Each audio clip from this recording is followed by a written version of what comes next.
Hello and welcome to episode 24 of the world's first Paul Weller fan podcast. Our celebration of the Style Council and the Honorary Councillors continues. Today we welcome Grammy-nominated singer, songwriter, producer and trombonist Ashley Slater. Not only is he the man behind Freak Power that he started with Norman Cook, aka Fatboy Slim, but Ashley played on the Style Council's single The Lodgers and the Cost of Loving LP, otherwise known as the Orange Album. So let's get into it. Hi Ashley, thanks for joining me. It's a pleasure, mate. It's a real pleasure. Now, we are going to get into some interesting stuff around Mr. Weller and your involvement in an element of that. But first of all, I want to understand when you first discovered the music of Paul Weller, because I gather around the time of the jam starting was the time that you came to the UK from Canada. Would that be right? I was born in Canada and only lived there for about 6 months, and then we moved to California. I was born in one of the coldest places in the world. It used to be like minus 60 there in the winter. And my mum and dad decided to move to the edge of Death Valley. Extremist behavior I exhibit is probably accounted for by my very early formative years.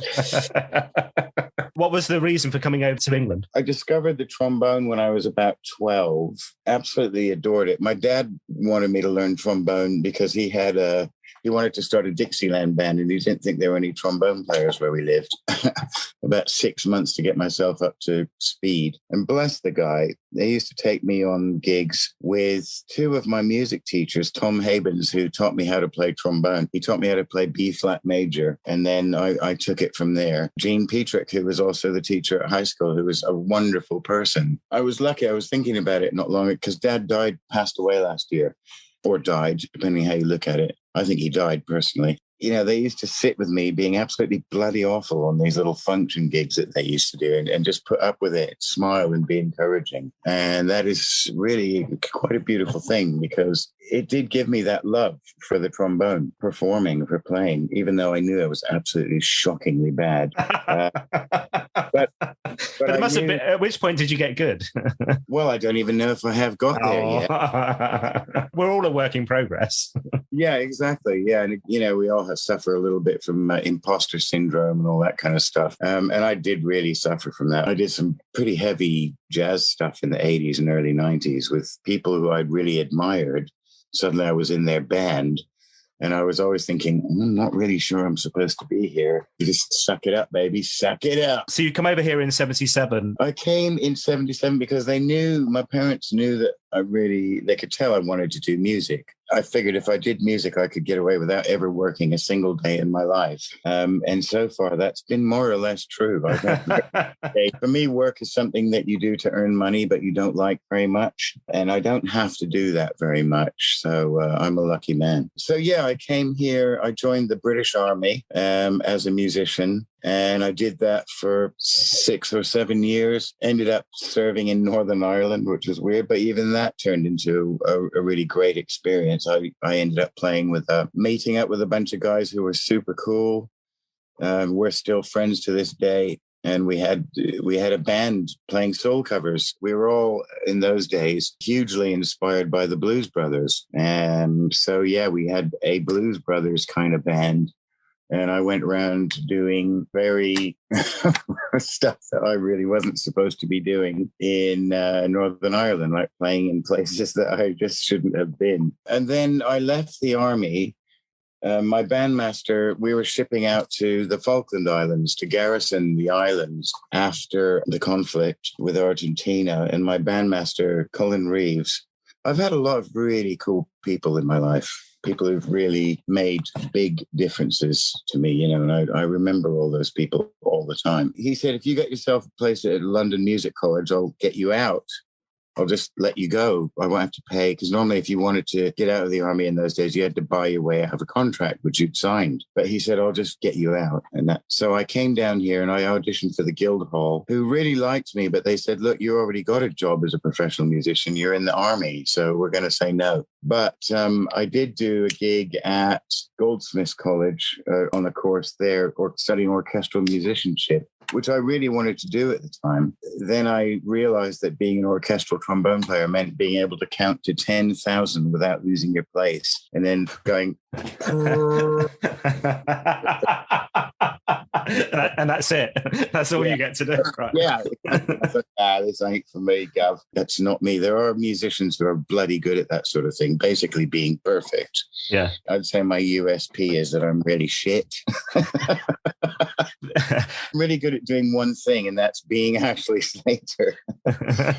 So the time in the army is the time of the jam. So did that pass you by completely in terms of No, not at all. No, I mean, it was really cool because I came from California where basically all I'd heard was country and Western. And I remember having there was this one guy, Craig Rice, who rode a motorcycle and liked Led Zeppelin. And I was like, oh my God, he's like the devil. But it was really cool. I mean, I landed at a brilliant time in British music history. You know, we had Ian Dury, we had Queen, we had the Sex Pistols. You know, there was all this stuff going on. And some guys that I was in the army with were massively into prog. So they were into Genesis and Barclay James Harvest and all that kind of stuff. And then these other guys were into the punk, which I have to say I preferred the energy of.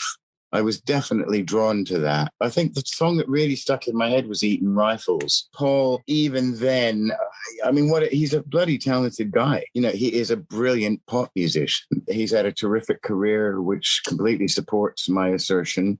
Considering how, kind of famous he is and all that sort of stuff. I mean, he's one of the world's most successful musicians. He's still approachable. And I remember meeting him. Freak Power was playing at Tea in the Park in Scotland back in the 90s. And he was sitting there having a chat with my manager. And he kind of recognized me, remembered me, shook my hand, was completely friendly. And I have a feeling that if I met him out in the street tomorrow, we could have a chat about, what we've been up to and all that kind of stuff. And he'd be quite friendly. And if you've ever met famous musicians, they tend to be standoffish. I mean, I'm sort of famous, and it is always a little bit like, what do you want? What do you want? Although these days, I mean, I'm just happy that anyone wants to talk to me. Hey, wow, you bought a record 20 years ago. He's a bloody talent, and he's a decent fella. I think when we did those sessions, his dad, he was kind of running things there, and he did a great job too. I think Paul would happily admit that his dad really, really helped him out, focus his career and all that kind of stuff. And I know when he passed, Paul was really pretty crushed by that, of course. He was a cool guy, and those sessions were really lovely. The music, the charts were written out, sat down, friendly vibe. Get it done. But it's weird when you're a session musician because you don't even really, I'm not so much anymore, but you don't really think about what you're doing. What you're doing is earning 135 quid that day. The end. I'm playing with Paul Weller or I'm doing something with this. You don't think about it. You're just like, thank God I've got work today, and turn up and do your best, Yeah. So this was at Solid Bond, I'm guessing, Paul's studio at the time. Was that where you recorded this session? You remember? No, I have a feeling we might have been at CBS or it was somewhere up. I don't know. I don't bloody know. Do I, mate? Stupid. This is September 1985. So this is post Our Favourite Shop. And the thing that's really interesting about one of the songs you play on is The Lodgers, which was on that album. But they decide for some reason, for the purposes of the single, and it actually says this on the front cover of the single, it says, a newly recorded version presented to you by public demand. One of the reasons why I think they pre-recorded it was because this was his biggest studio entourage to date. There's a huge crew of you guys playing on this single. I think it was a 5-piece brass section at least on that record. So yeah, that was quite big even back then, Yeah, and it's a band, but with DC Lee. So the single says featuring DC Lee, and you're playing with people like Guy Parker, Chris Lawrence, and Roddy Lorimer and stuff. How did you get involved? Was it literally that they were looking for a session player and you're on the list? I'm sure somebody else that they would rather have used wasn't able to do it. So. Come on. No. I mean, I was notorious. I won't say famous. I mean, really, I went to Goldsmiths, and while I was at Goldsmiths, somebody came into debt for somebody who couldn't make it that day. I think it was a trombone player called Richard Pywell, and he said, hey, you should come and check out this band I'm doing. That was Loose Tubes. And I did go down to the rehearsal. In those days, they didn't have a bass trombone. They were trying this 4 trombones and a tuba, which is unusual, not unheard of, but unusual. And I went down there with my bass trombone and sat in for the rehearsal. At the end of it, I stood up and said, this is great, guys. I'm your new bass trombone player. And that was that. I was just that band captured the public imagination at the time. I ended up being the kind of the front man, as it were, just because I could stand up and talk in front of people without feeling weird about it. I don't particularly know why. That's the way it was. I didn't do public speaking at high school or anything like that. I just find it very easy to be conversational with large crowds of people. So I was kind of a little bit famous. I mean, if there is such a thing as a famous trombone player, I guess I am one of those. I guess I got called just because somebody had my number. I mean, I was never in the A team, and there were trombone players who did everything. Pete Beachell, Rich Edwards, those guys, and they were bloody fantastic players as well, and they still are. So, I was always like, you got your A team in London always. And funnily enough, I mean, the A team are still the A team. I was working with guys who were playing with Wham and all those bands at the time in a salsa band called El Sonido de Londres. You just get around, don't you? It's a little scene, and you get a reputation for either being able to hold your own or not. I didn't go through Nijo, which is where all the big horn players went through, but I did okay, really, considering I was really totally an outsider. So that's that. You just get on somebody's list and you turn up, and if you don't mess up the session, you might get called again. You were on the Lodgers, but you were also on a couple of tracks that were then recorded for the Orange album, Cost of Loving album, Walking the Night and Fairy Tales. Was that all recorded within one session? Scratching his head. I have absolutely no idea. It's got a feeling it's not unlikely that we would have recorded 3 songs in one session. It was all very well organized. It wasn't like, okay, you guys think of a part. It was like, whoosh, there's your part. Sit down, read it, go through it once. Let's record it. That's how they worked. So you would get a song done in 45 minutes, something like that. Sessions were about 3 hours. Not beyond the realms of possibility that, that they were all recorded within that one session. I do seem to remember getting a call back, though, for Paul. So maybe I did do 2 separate sessions. I don't know, mate.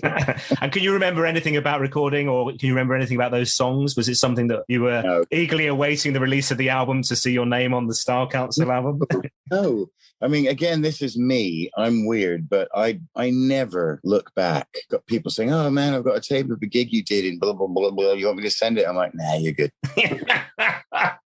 I was there, mate. I know how it went. The last thing I hear is me. I have to live with myself, for God's sake. I don't need to examine myself at every possible thing as well. So I'm not an archivist.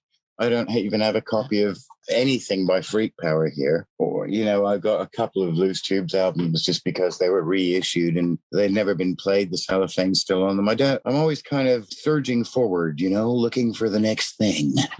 That's a good life. I mean, I'm not particularly wealthy, but I'm very rich. You understand? You mentioned Freak Power, and I'd love to touch on that. So this is Norman Cook, otherwise known as Fatboy Slim these days. The true story of how Freak Power started was I had a band signed to Ireland, which came out of me doing a season at Ronnie's, and Rob Partridge from Antilles came up to me after a gig at Ronnie's and said, hey, what else do? You don't just do this, do you? I mean, what you got in you, So I said, I've got this idea. At that time, there were a lot of brassy street bands emerging. That was a big thing. And I thought, cool, I really like this. I'd like to do something quite funky with a tuba as the bass instrument instead of an electric bass. So I went into the studio with my friend John Ecott, who was also from Loose Tubes, and we made 4 tracks. I'd never written anything before. So I just wrote these 4 idiot songs and gave them to Rob, and he went, how the hell does a 23-year-old guy from California sound like a 80-year-old man from the Delta? Which I've always had that voice, whatever that voice is. I've always had it. Anyway, Norman was between bands casting around, and he got in touch with Ireland and said, you got anything I can remix? And they sent him the Microgroove album, and he remixed a track on that. And then the label was like, right, you got to go have your picture taken with Norman. I felt really uncomfortable about that. I mean, partly because I was kind of marginally famous anyway, and I've been working with jazz musicians, and the whole jazz ethic is make your own way. You are a salmon. You're going to swim upstream for the whole of your life and then have a baby and die. That's jazz. So I still think by the way.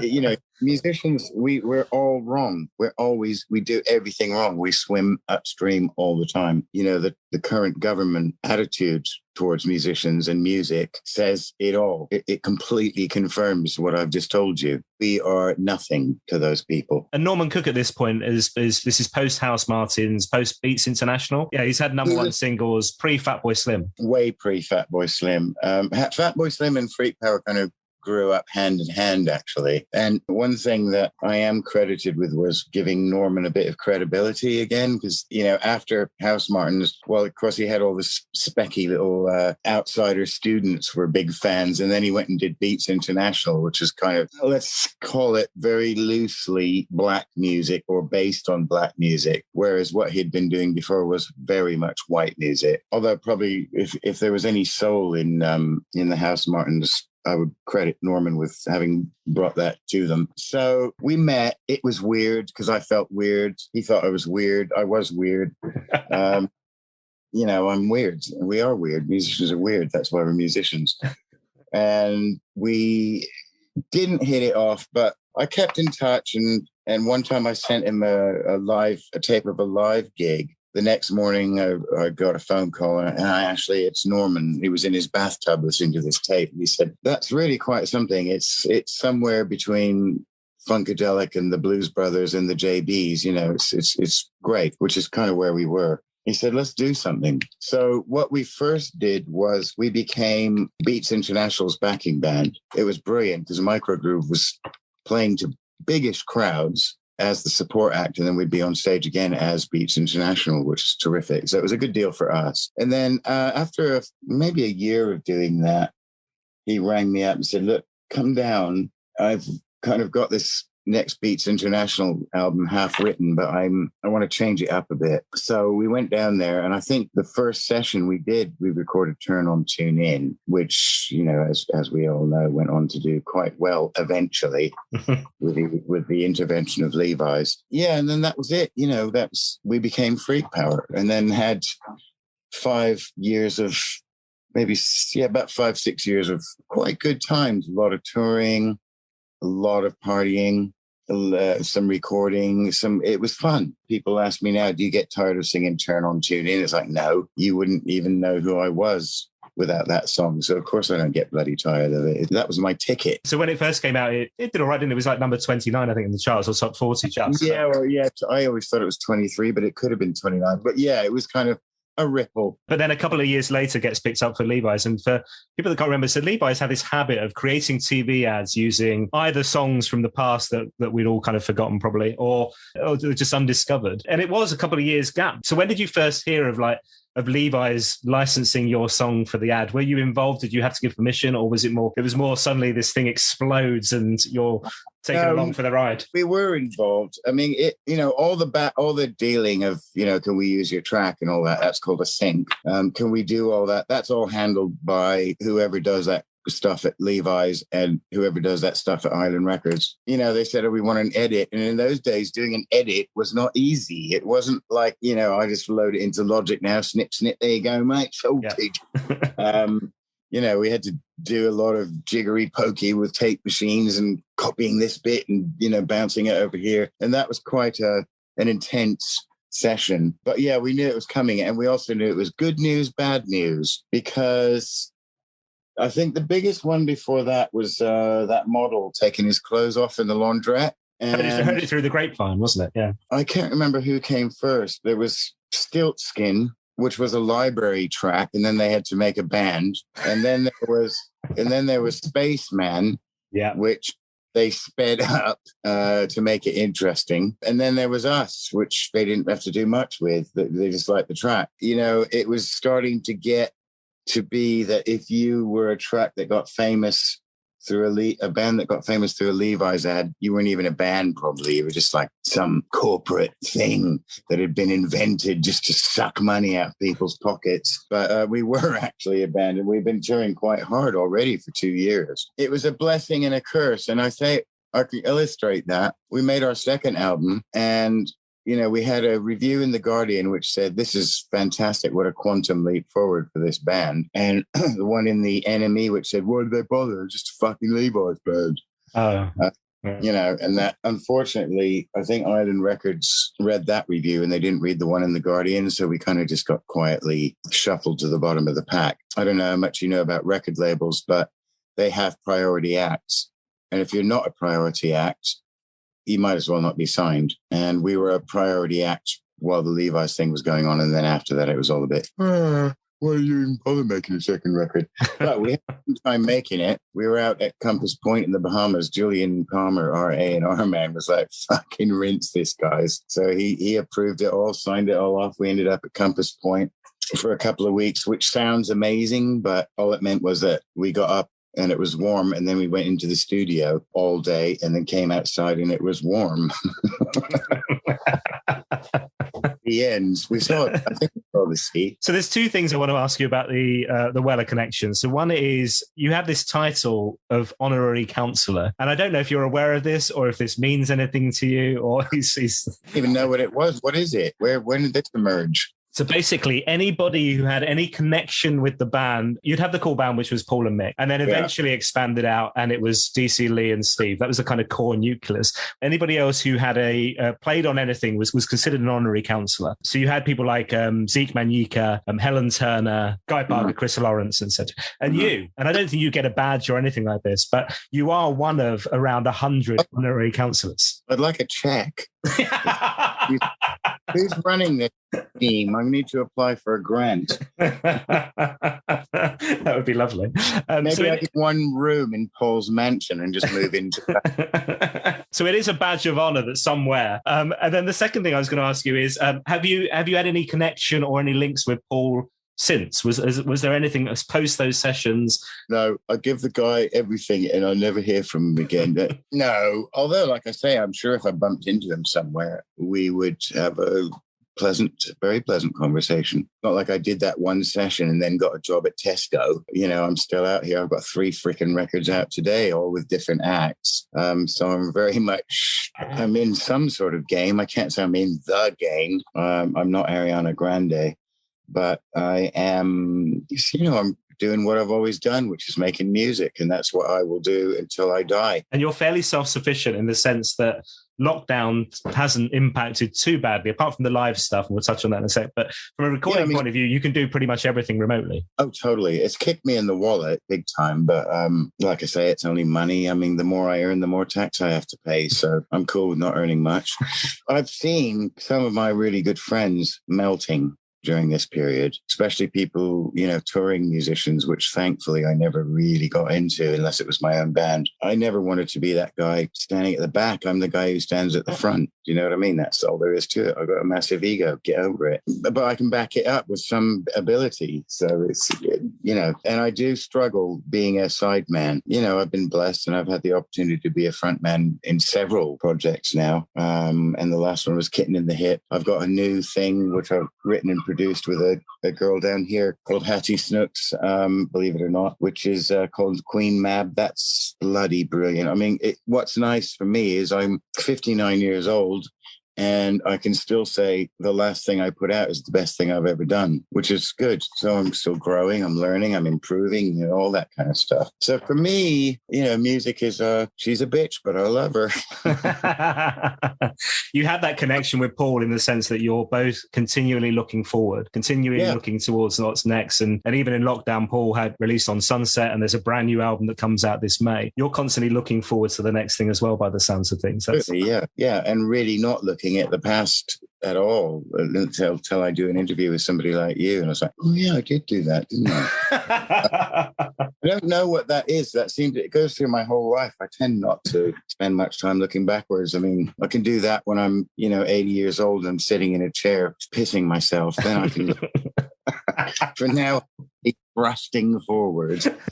Ashley, this has been an absolute joy. Thank you. I've got 2 final questions for you before you go. Sure. All right. So one question, you're allowed one Paul Weller song for the rest of your life. It can be the Jam, the Style Council, or the solo years. Which one were you going to go with? You know what? I love Wildwood. Love that song. I don't even know what it's about. I don't know what the lyrics are, but I just like it. I like the way it sounds and all that. It's really weird. As a songwriter, I never listen to lyrics, usually because I can't hear them. But there you go. So that one I like a lot. It's a really beautiful song. Second question. The whole point of this podcast is to be able to end the series with a meeting with Paul at Black Barn Studios to be able to talk about his life, his career. The interview that I never managed to get in when I was a radio presenter and gave that up 10 years ago. What should I ask him? What should I talk about, do you think?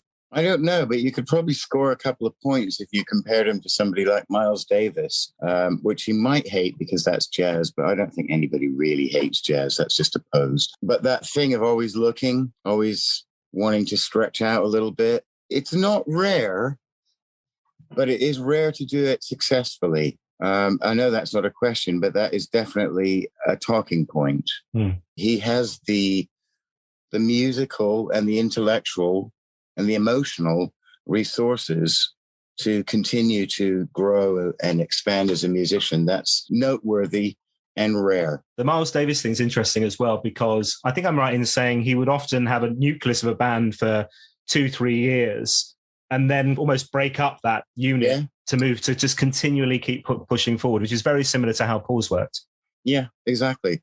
You know, as odious as that comparison might be for some people, it's actually accurate. And I've had my musical career has gone the same way without the massive worldwide success, obviously. But I also don't stand still very long. You know, I'm that was fun. Okay, next. We'll do something else. But it keeps you interested. It's a two-way street. You know, you have to do it to stay interested, and you do it because you're interested. There you go. My famous wise last words. This has been lovely. Thank you so much for letting me into your home to chat. I've enjoyed every second of it. Thank you for your time and all the best for the future, my friend. Well, thank you so much for asking, and I wish you the very best too. That was so good. My thanks to Ashley Slater once again, and he'll now wear that Honorary Councillor badge with honour. And don't forget to keep an eye out for Freak Power back on the road later in 2021. Next up, it's the last of our 7 podcasts in 7 days, and we're joined by the fabulous Animal Nightlife saxophonist Billy Chapman. Now, not only did Paul Weller love that band, but he invited Billy to play with the Style Council in the early 80s, both on record and live in concert. Don't forget to share the episode on social media, and if you're loving what we're doing, then please leave a review wherever you get your podcasts. It really does help us to find new listeners to the show. You can find us on Twitter @WellerFanPod,